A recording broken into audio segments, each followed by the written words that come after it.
All right, so here is my finished Dresden, and I have sewn it on to the fabric using just that very narrow edge stitch like we discussed earlier. And I went ahead and made the applique circle for the center.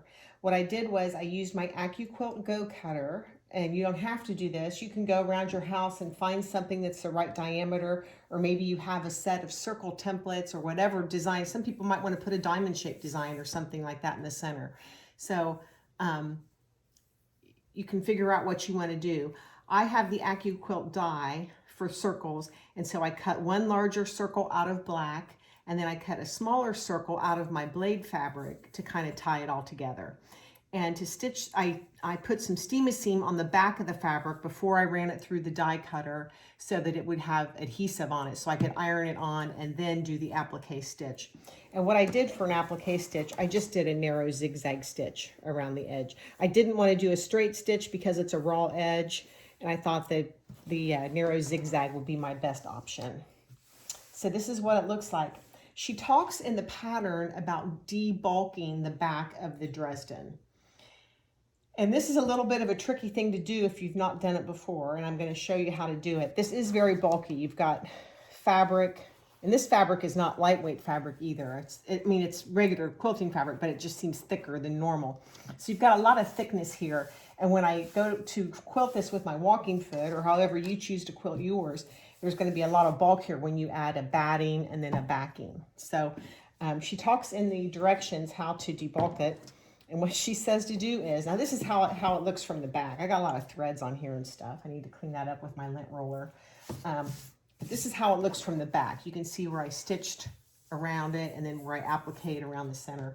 What she says to do is to take your Dresden and to pull it apart. So I'm pulling the blades away on this side and I'm pulling the fabric away on this side. And she says just to make a slit, being careful not to cut through the Dresdens.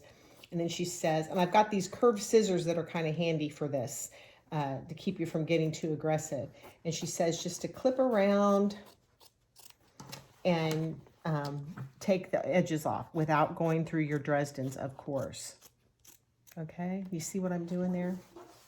Just gonna stay very calm and not get crazy, not get aggressive. And I'm just gonna clip, clip, clip around these edges like this.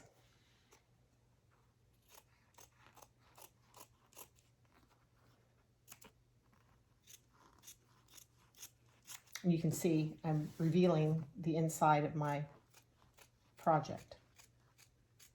But you want to be very careful when you're doing this not to cut into your Dresden.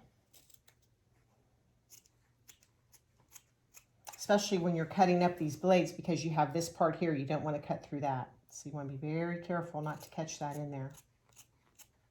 Okay, so that's how you debulk the back of your Dresden. So go ahead and debulk if you want.